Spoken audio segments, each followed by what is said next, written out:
Es decir, esos tratados de derechos humanos generales que ya existían, ya fuera sobre derechos civiles y políticos, derechos económicos, sociales o culturales, o específicos sobre derechos de niñez o sobre la mujer, etcétera, no se aplicaban a la discapacidad de una manera interseccional. No había un enfoque de discapacidad. Entonces, ocurría algo contradictorio, como por ejemplo el único tratado que hacía referencia a la discapacidad, el artículo 23 de la Convención sobre los Derechos del Niño, era aplicado por los estados, era informado por los estados, era aplicado, ¿sí?, por distintos organismos. Cuando se trataba de un niño o niña con discapacidad, solamente en relación a ese artículo 23, como si los niños o niñas con discapacidad no gozaran de los mismos derechos que el resto de niños o niñas consagrados en esos tratados o pactos internacionales. Entonces era necesaria una convención que por un lado visibilizara la discapacidad en el contexto de los derechos humanos y por el otro lado también diera algunas pautas o herramientas para la aplicación de estos tratados y del resto de derechos y la consagración y goce de los derechos desde una mirada diferente a la que se venía teniendo hasta el momento en relación a la discapacidad, una mirada más impregnada de un modelo médico rehabilitador y no tanto desde una mirada de los derechos humanos o desde el modelo social. Bueno, fue así que se trabajó esta convención y a partir de la incorporación de las personas con discapacidad y de que se ha respetado el lema del nada sobre nosotros y nosotras, sin nosotros y nosotras, se dio la posibilidad de que las personas con discapacidad participaran y enriquecieran en mucho el tratado. Siempre lo cuento porque me parece muy importante. Pude estar ahí en ese momento en el contexto de la elaboración de mi tesis doctoral y de haber formado parte de la delegación española en alguna reunión. Y era increíble cómo en el contexto de las discusiones, que muchas veces eran muy intensas y donde uno salía, a tomar un café, porque de pronto se estaba discutiendo hacía 2 días sobre un término, ¿sí?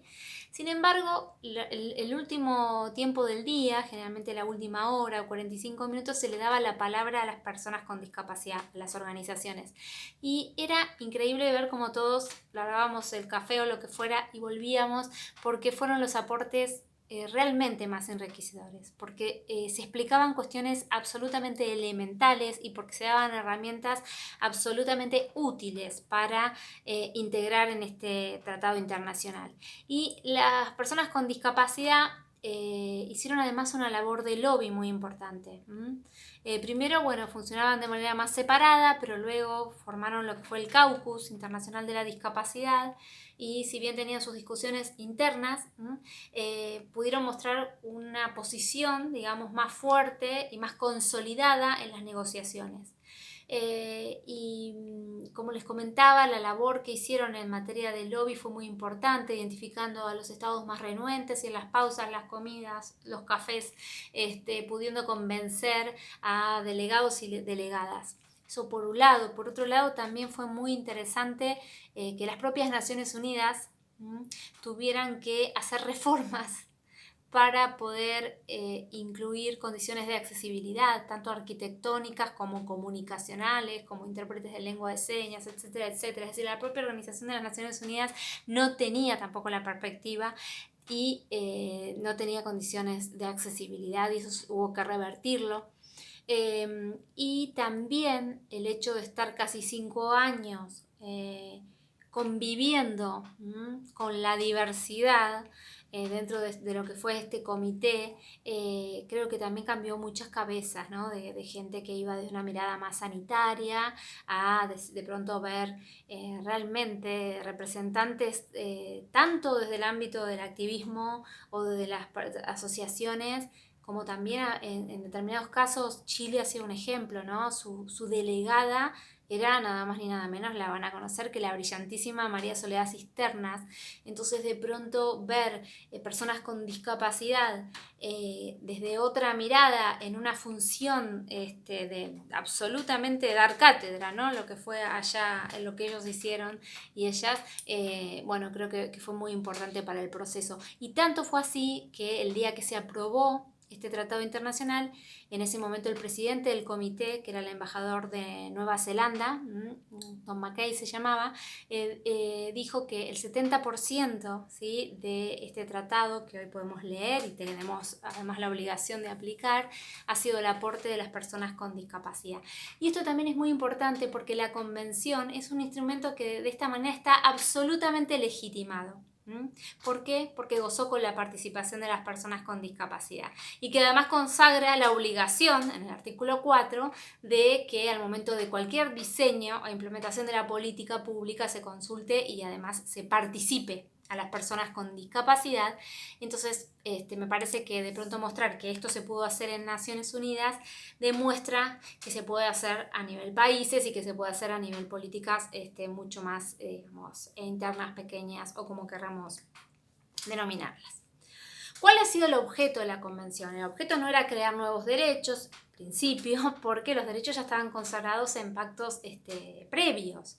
El objeto de la convención ha sido básicamente promover, proteger y asegurar el goce pleno y en condiciones de igualdad, recuerden este término, en condiciones de igualdad, porque se repite todo el tiempo, de todos los derechos humanos y libertades fundamentales por todas las personas con discapacidad y promover el respeto de su dignidad inherente. Ya aparecen las dos columnas rectoras de la Convención que tienen que ver con la igualdad y la idea de dignidad humana. Esta idea de dignidad humana que yo siempre digo que si nos imaginamos un árbol es este tronco, ¿no?, a partir del cual luego se fundamentan los valores que sustentan a los derechos humanos, la igualdad, la libertad, la solidaridad y que después se ramifican en derechos. Bueno, este tronco, esta idea troncal de dignidad humana también se replica constantemente y la convención está empapada de esta idea. ¿Qué entiende la Convención por Discapacidad? Ya desde los primeros borradores se dijo que se iba a plasmar el modelo social de discapacidad y ha sido así. Se ha plasmado el modelo social de discapacidad, primero en el preámbulo, cuando se dice que la discapacidad es un concepto que evoluciona y que resulta de la interacción, ¿sí?, entre las personas con deficiencia, dice la Convención, y las barreras, o cuando también el preámbulo asigna mucha importancia a lo que es la accesibilidad como facilitador o como una herramienta elemental, parte del contenido esencial, no lo dice así, pero luego lo derivamos y lo vamos a ver así, lo van a ver así con Rafael de Asís, de los derechos humanos. Cuando marca también en el preámbulo las barreras cómo dificultan, ¿no?, el ejercicio de los derechos, pero ya se nos vamos a la convención, a los artículos, digamos, netamente vinculantes, el artículo 1, el párrafo 2 del artículo 1, porque también esto fue una discusión que no se lograban los estados poner de acuerdo, entonces hasta en un momento se dijo, bueno, no definamos qué es discapacidad y bueno, luego no quedó espacio, entonces se puso el párrafo 2 del artículo 1 que dice cuál es el objeto, también define qué se entiende por personas con discapacidad y dice que las personas con discapacidad incluyen, también tengamos en cuenta este término, no dice son, dice incluyen a aquellas que tengan deficiencias físicas, mentales, intelectuales o sensoriales a largo plazo, que al interactuar con diversas barreras puedan impedir su participación plena y efectiva en la sociedad en igualdad de condiciones que las demás. Es decir, de acá me interesa resaltarle dos cuestiones, ¿sí? Primero, que el artículo de alguna manera abre una ventanita a la protección de una mirada más amplia de la discapacidad, porque no termina definiendo, ¿no?, las personas con discapacidad son, sino que las personas con discapacidad incluyen a estas, lo que no significa que luego por interpretación no podamos incluir a otras. Un ejemplo que me parece válido es la ley estadounidense de personas con discapacidad. Jurisprudencialmente se ha interpretado que las personas obesas deberían estar bajo el amparo de esta ley, ¿sí? ¿Por qué? Porque enfrentan las barreras tanto actitudinales como del entorno físico en igualdad de condiciones que las personas con discapacidad, entonces se han incluido bajo el amparo de la ley. De esta manera, esto da la cabida de que se puedan proteger otras situaciones, ¿sí? Más allá de estas condiciones que la discapacidad define como deficiencias físicas, mentales, intelectuales o sensoriales a largo plazo que interactúan con diversas barreras, ¿sí? De la mano de este inciso 2 del artículo 1, hay que leer, dentro de lo que es el artículo 2 de definiciones, también es muy importante la definición que otorga la Convención de discriminación por motivo de discapacidad. ¿Por qué? Porque la Convención entiende que va a ser discriminación por motivo de discapacidad cualquier distinción, exclusión o restricción por motivo de discapacidad que tenga el propósito o el efecto de obstaculizar o dejar sin efecto el ejercicio o goce en condiciones de igualdad de todos los derechos humanos, ¿sí? Y libertades fundamentales en todos los ámbitos. Dice también el artículo que esto incluye todas las formas de discriminación y entre ellas la denegación de ajustes razonables. Bueno, acá quiero resaltar esto de que la Convención no hable de nuevo, no habla de discriminación a personas con discapacidad, sino de discriminación por motivo de discapacidad. También aquí abre y habilita la protección de personas que sean discriminadas por motivo de discapacidad sin ser ellas mismas personas con discapacidad o sin importar que tengan un certificado de discapacidad. Es decir, la Convención protege a cualquier persona que sea discriminada en razón de una discapacidad, ya sea propia o ajena. Un típico caso es cuando una familia es discriminada por la discapacidad de un hijo o una hija. Otro típico caso, una madre, y esto sucedió en el ámbito europeo, que a quien nace un hijo con discapacidad y pide un ajuste razonable en el ámbito de su trabajo y se lo deniegan. Y ella utiliza la convención y se termina considerando que ha sido discriminada por motivo de discapacidad, porque había que adoptar un ajuste en ese caso, sin tener ella misma una discapacidad, pero teniéndola un hijo o una hija. Bueno, esto es muy importante porque habilita muchas otras posibilidades y situaciones, ¿sí? También la Convención apunta a lo que es la discriminación intencional o no intencional, porque dice que esta distinción, exclusión o restricción por motivo de discapacidad que tenga el propósito o el efecto. Es decir, que haya una voluntad, un propósito de discriminar, porque odio a las personas en silla de ruedas, o porque no tenga ningún propósito, pero el efecto, por ejemplo, de mi diseño de un edificio, sea discriminatorio. Entonces, no importa los efectos morales, pero a los efectos jurídicos no importa si hubo una voluntad de discriminar, sino que lo que tendremos que ver es si el resultado, el efecto de esa práctica, de esa norma, de esa acción es discriminatorio o no lo es. Esto también es importante de resaltar. Y después también la inclusión dentro de lo que es este mismo concepto de discriminación de la denegación de ajustes razonables. Ya desde la definición de lo que la Convención considera ajustes razonables y desde el artículo 9 de accesibilidad, bueno, conceptos que van a ver en el próximo encuentro con Rafael de Asís, ya desde eso se puede interpretar que la no adopción, cuando corresponde, es una discriminación. Pero acá además se enfatiza, cuando corresponde adoptar un ajuste y no se hace, esto implica una discriminación. El último artículo, que es introductorio, porque bueno, me encantaría poder seguir hablando horas y horas de la Convención, pero bueno, no es el objeto, no se asusten, no es el objeto de este curso y menos de este encuentro, me quedan pocos minutos, pero el último artículo así que me parece que es introductorio e importante es el artículo 3 que consagra los principios a partir de los cuales la Convención debe aplicarse, debe interpretarse y aplicarse, ¿sí? Los principios generales. Y fíjense que esos principios, que son varios, se pueden de alguna manera como dividir e instalar, digamos, en el marco de lo que son los valores que sustentan a los derechos humanos.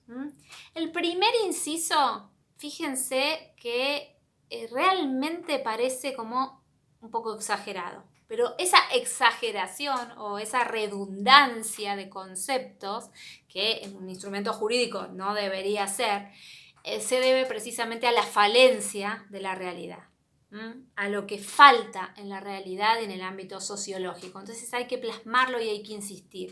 El inciso A consagra que uno de los principios fundamentales, el respeto por la dignidad inherente, la autonomía individual, incluida la libertad de tomar las propias decisiones y la independencia de las personas. Quienes hemos estudiado derecho sabemos que si dice el principio, ¿no?, el respeto de la dignidad inherente, ya dentro de la dignidad hay dos dimensiones, una más que tiene que ver con el valor de la persona como fin en sí misma, y la otra tiene que ver con la autonomía, con la concepción de persona como sujeto moral, la toma de decisiones, el tener un proyecto de vida. Bueno, sin embargo, acá se insiste, no se queda y dice, bueno, ¿no?, el respeto de la dignidad inherente, la autonomía individual, incluida la libertad de tomar las propias decisiones y la independencia de las personas. Es redundante porque hay que insistir mucho sobre esto, porque uno de los principios, valores y derechos que más se vulneran en materia de discapacidad es precisamente esto, la autonomía, la toma de decisiones y esta faceta de la idea de dignidad humana. Los siguientes incisos, ustedes tienen el texto ahí de la convención, se relacionan más que nada con otro gran principio, valor, que sustenta los derechos humanos, que además es un derecho y así está consagrado de estas diferentes dimensiones en la convención, que es el de la igualdad, ¿sí? ¿Por qué? El segundo principio es la no discriminación. El que le sigue es la participación e inclusión plenas y efectivas en la sociedad. El que le sigue me lo salteo, pero ahora vuelvo. Luego el inciso E habla de la igualdad de oportunidades y el inciso F de la accesibilidad. ¿Qué inciso me salteé? El D. El D, ¿por qué me lo salteé? Porque le quiero dedicar un poquito más. Estas dimensiones que recién dije, que tienen que ver no discriminación, participación, inclusión, igualdad de oportunidades y accesibilidad, son diferentes dimensiones de lo que sería el principio de derecho, valor de igualdad. Pero fíjense qué interesante el inciso D, que habla del respeto por la diferencia y la aceptación de las personas con discapacidad como parte de la diversidad y la condición humana. Acá lo que nos viene a decir la Convención es que la discapacidad no les sucede a los extraterrestres, la discapacidad nos sucede a los seres humanos, ¿sí? La discapacidad no es lo anormal, porque hay que desterrar ese concepto de normalidad, que sería lo mejor, y si no hay que ampliarlo, porque la discapacidad es parte de la diversidad y de la condición de humanidad. Políticas de reconocimiento, esto tiene mucha importancia también luego en su aplicación. Bueno, en relación al desarrollo de estos principios los van a ver con el profesor Rafael de Asís, porque básicamente, muy importante, es el concepto de accesibilidad universal que consagra la Convención en este principio, también en un artículo específico y luego también de manera transversal a lo largo de toda la Convención. El diseño universal y la accesibilidad universal son herramientas fundamentales del derecho de la discapacidad. ¿Sí? El diseño universal, concebir una sociedad pensada para todas las personas y no solo para una persona estándar. Las condiciones de accesibilidad y las diferentes dimensiones de accesibilidad que se van a explicar en el próximo encuentro y que tienen que ver con concebir a la accesibilidad como un principio, concebir a la accesibilidad como un derecho subjetivo. La Convención Interamericana sobre la Protección de los Derechos de las Personas Mayores la consagra específicamente como un derecho. Concebir a la accesibilidad como parte del contenido esencial de los derechos, es decir, el contenido esencial de un derecho, todo lo que un derecho debe tener para existir. Bueno, la accesibilidad universal, si nosotros y nosotras lo pensamos, no es más que parte del contenido esencial de los derechos, ¿sí? Parte del contenido esencial del derecho a la salud, ha dicho la Corte canadiense, es poder comunicarse con las y los profesionales de la salud. Forma parte de su contenido esencial. Entonces, si se vulnera y no hay condiciones de accesibilidad, no solo hay una discriminación, que lo hay, sino que también cae ese derecho o se vulnera el contenido esencial. Se vulnera en este caso el derecho a la salud. Bueno, los últimos incisos de este artículo 3 se relacionan con la igualdad entre el hombre y la mujer y el respeto a la evolución de las facultades de niños, niñas con discapacidad y el derecho a preservar su identidad. Bueno, todas estas cuestiones se van a ver también en próximos encuentros, ¿sí? Andrea Parra con la intersección entre género y discapacidad y Ignacio Campoy la intersección de niñez y discapacidad, ¿sí? Así que no me voy a extender en eso, sino simplemente reiterarles que es muy importante la mirada interseccional a la hora de abordar también la temática de la discapacidad. Bueno, finalmente me parece importante contextualizar alguna derivación del derecho de la accesibilidad o de la accesibilidad que tiene que ver con los ajustes razonables y los sistemas de apoyo que se relacionan también con el módulo de capacidad jurídica, ¿sí? Que van a ver con Alberto Vázquez. Y que tienen que ver, me parece que es muy importante que puedan ustedes prestar atención en el transcurso de todo este proceso a las diferentes dimensiones de cada una de estas herramientas, ¿sí? Y tenerlas muy presentes porque son absolutamente aplicables y absolutamente necesarias en el derecho a la discapacidad, en la consagración de la discapacidad como cuestión de derechos humanos y en otros, digamos, ámbitos o dimensiones. Y por eso acá me interesaba como cerrar con esta herramienta que nos da la observación general número 6, que ustedes han leído, ¿no? Y que de alguna manera viene a sumar algo muy importante que tiene que ver con la concepción de la igualdad, ¿sí? Decíamos al principio que la convención en realidad habla de... en realidad la convención aborda una perspectiva que tiene que ver con la igualdad de oportunidades, ¿no? Pero luego la observación general número 6, y con esto cierro, pero sí me importa que traten de visibilizar y de mencionar su importancia, habla de una igualdad inclusiva e incluso de una igualdad transformativa en materia de discapacidad, que la convención de alguna manera apunta, pero la observación general número 6 desarrolla. Y que es imperioso que cuando hablamos del derecho a la igualdad de personas con discapacidad entendamos 4 dimensiones que hacen falta dentro de esa conceptualización del derecho de la igualdad. Una igualdad inclusiva que implica, primero, una igualdad que tenga en cuenta la redistribución, ¿sí? Es la política de redistribución en materia de discapacidad es muy necesaria, la igualdad, la discapacidad, disculpen, genera pobreza, la pobreza, discapacidad, y hay un círculo que más en nuestros países se ve constantemente y que es necesario de abordar. Es una primera dimensión. La segunda dimensión tiene que ver con las políticas de reconocimiento y con la interseccionalidad. ¿Sí? Políticas de reconocimiento, valorar a la otra persona en su diversidad. ¿Sí? No alcanza con una política de redistribución, hay que reconocer al otro o a la otra, hay que brindarle condiciones de accesibilidad, ¿sí? Las condiciones de accesibilidad se habilitan a partir de que reconocemos esa diversidad y además hay que tener en cuenta que esa persona seguramente no se define solamente por la condición de discapacidad, sino que interseccionan en ella un montón de condiciones y situaciones como puede ser el género, la orientación sexual, la edad, etcétera, etcétera, como en toda la persona, la intersección que requiere un abordaje de mayor complejidad. En tercer lugar, también esta dimensión de igualdad inclusiva requiere la participación de las personas con discapacidad y por eso me pareció importante poner énfasis en el transcurso de esta charla. Para finalizar con la necesaria adopción de ajustes razonables, ¿sí? Estos ajustes razonables que se requieren en los casos concretos y que vienen de alguna manera a ser, ¿sí?, diferentes caras de una misma moneda que tiene que ver con la accesibilidad y que tiene que ver con el derecho a la igualdad. Es necesario incorporar la diferencia a partir también de la adopción de los ajustes. Y bueno, en este sentido, con esto cierro porque paso a la segunda unidad o al segundo charla, perdón, más que la segunda unidad, que va a desarrollar estos conceptos que me parecen muy importantes. Así que bueno, nada, mi mensaje es que el mejor modo de aprender, no lo he dicho yo, ¿no? Lo replico, el mejor modo de aprender a incluir es haciéndolo.